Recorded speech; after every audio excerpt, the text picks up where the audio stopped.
Digital arrest செய்து பணம் பறிக்கும் கும்பலின் செயல் நாளுக்கு நாள் அதிகரித்து வருகிறது. படித்தவர்கள் முதல் பாமர மக்கள் வரை அனைவரையும் அச்சுறுத்தியும் நம்பிக்கையை ஏற்படுத்தியும் பணத்தை சுருட்டி வருகின்றனர். இந்த மோசடி கும்பலுக்கு இரையாகி மும்பையைச் சேர்ந்த 77 வயது மூதாட்டி 4 கோடி ரூபாயை இழந்துள்ளார். ஒரு மாதத்திற்கு மேலாக டிஜிட்டல் அரெஸ்ட் செய்து சந்தேகமே வராமல் மோசடியை அரங்கேற்றியது எப்படி? மும்பையில் வசிக்கும் 77 வயது மூதாட்டிக்கு கடந்த ஒரு மாதத்திற்கு முன்பு வாட்ஸ்அப் மூலம் ஒரு அழைப்பு வந்துள்ளது. அதில் பேசிய நபர் மும்பை விமான நிலைய சுங்கத்துறையிலிருந்து பேசுவதாகவும் தங்களுடைய பெயரில் தைவானுக்கு ஒரு பார்சல் அனுப்பப்பட்டிருப்பதாகவும் அதில் சந்தேகத்திற்கிடமான பொருட்கள் இருப்பதால் அது பறிமுதல் செய்யப்பட்டு விசாரணை அதிகாரிகளின் கட்டுப்பாட்டில் இருக்கிறது என்றும் தெரிவித்துள்ளார். தான் எந்த பார்சலையும் யாருக்கும் அனுப்பவில்லை என்றும் தனக்கு தைவானில் உறவினர்கள், நண்பர்கள், தெரிந்தவர்கள் என யாரும் இல்லை என்றும் அவர் கூறியிருக்கிறார். ஆனால் அந்த பார்சலில் 5 பாஸ்போர்ட், ATM கார்டு, 4 கிலோ துணி மற்றும் போதைப்பொருள் இருப்பதாக வாட்ஸ்அப்பில் பேசிய அந்த நபர் தெரிவித்துள்ளார்.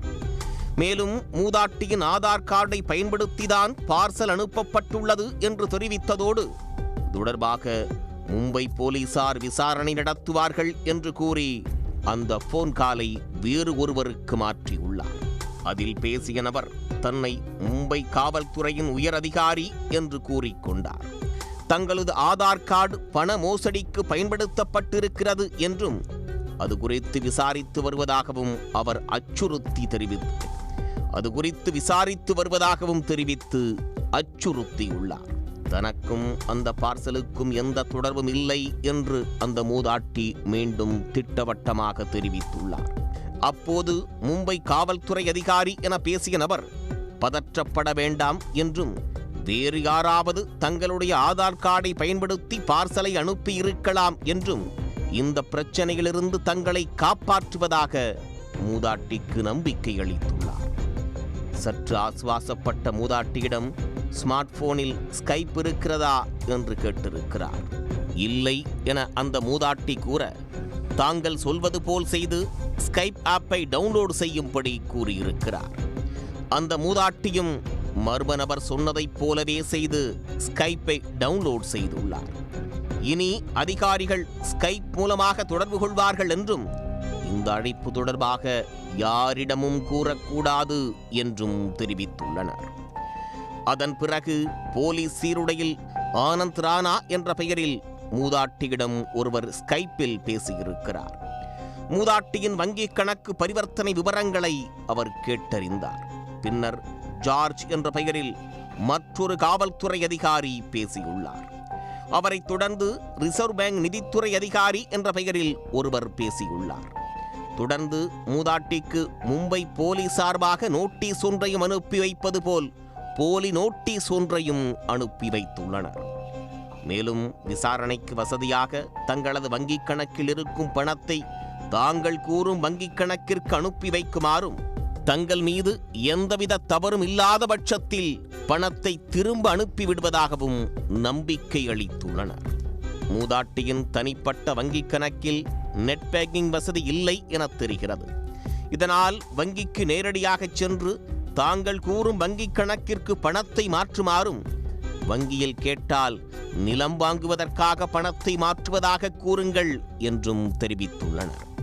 வாட்ஸ்அப் மற்றும் ஸ்கைப் மூலம் தொடர்ந்து அந்த மூதாட்டியை இணைப்பில் வைத்திருந்த அவர்கள் இந்த விசாரணை குறித்து யாரிடமும் தெரிவிக்கக்கூடாது என்றும், மீறினால் உடனடியாக அருகிலுள்ள காவல் நிலையம் மூலம் கைது நடவடிக்கையை மேற்கொள்வோம் என்றும் மிரட்டல் விடுத்துள்ளனர். இதனால் செய்வதறியாது திகைத்த அந்த மூதாட்டி வங்கிக்கு சென்று தன்னுடைய தனிப்பட்ட கணக்கிலிருந்த 15 லட்சம் ரூபாயை அவர்கள் கூறிய வங்கிக் கணக்கிற்கு அனுப்பி வைத்துள்ளார். ஆனால் மூதாட்டியிடம் பல கோடி ரூபாய் பணம் இருப்பதை அறிந்த அந்த மோசடி கும்பல் அதை மொத்தமாக சுருட்ட திட்டமிட்டு 15 லட்சம் ரூபாய் பணத்தை மீண்டும் மூதாட்டி வங்கிக் கணக்கிற்கு அனுப்பி வைத்து அந்த பணத்தில் எந்த பிரச்சனையும் இல்லை என்று தெரிவித்துள்ளனர். இதனால் அவர்கள் மீது மூதாட்டிக்கு நம்பிக்கை ஏற்பட்டுள்ளது. அப்போது கணவர் வங்கிக் கணக்கோடு சேர்ந்துள்ள கணக்கில் உள்ள பணத்தையும் இதே போல் அனுப்பி வையுங்கள் என்று கூறியிருக்கின்றனர். அவரும் மோசடி கும்பல் கூறிய 6 வங்கிக் கணக்குகளுக்கு 3,80,00,000 ரூபாயை அனுப்பி வைத்துள்ளார். ஆனால் அந்த பணத்தை திருப்பி அனுப்பாத கும்பல் வேறு கணக்குகளில் பணம் உள்ளதா என்று கேட்டு அந்த பணத்தையும் அனுப்பி வைக்குமாறு கூறியிருக்கின்றனர். இதனால் சந்தேகமடைந்த மூதாட்டி தன்னுடைய பணத்தை திருப்பி தரும்படி கேட்டிருக்கிறார். 1 மாதத்திற்கு மேலாக அந்த கும்பல் கூறியபடி நடந்து கொண்ட மூதாட்டி பணத்தை திருப்பி கேட்டதால் உஷாரான மோசடி கும்பல் இணைப்பை துண்டித்துவிட்டு தலைமறைவாகிவிட்டனர். அப்போதுதான் தான் ஏமாற்றப்பட்டதை உணர்ந்த மூதாட்டி மும்பை சைபர் கிரைம் போலீசில் புகார் அளித்துள்ளார். அவர்கள் மூதாட்டி பணம் அனுப்பிய 6 வங்கிக் கணக்குகளையும் முடக்கி விசாரணை மேற்கொண்டு வருகின்றனர். அந்த பணம் பல்வேறு வங்கிக் கணக்குகள் மூலம் மோசடி கும்பல் சுருட்டிவிட்டதாக கூறப்படுகிறது. 77 வயது மூதாட்டியை 1 மாதத்திற்கு மேலாக ஸ்கைப், வாட்ஸ்அப் மூலம் டிஜிட்டல் அரெஸ்ட் செய்து சுமார் 4 கோடி ரூபாயை சுருட்டிய சம்பவம் பெரும் அதிர்வலைகளை ஏற்படுத்தியுள்ளது. உடனுக்குடன் செய்திகளை தெரிந்து கொள்ள சன் நியூஸ் பெல் ஐகானை கிளிக் பண்ணுங்க.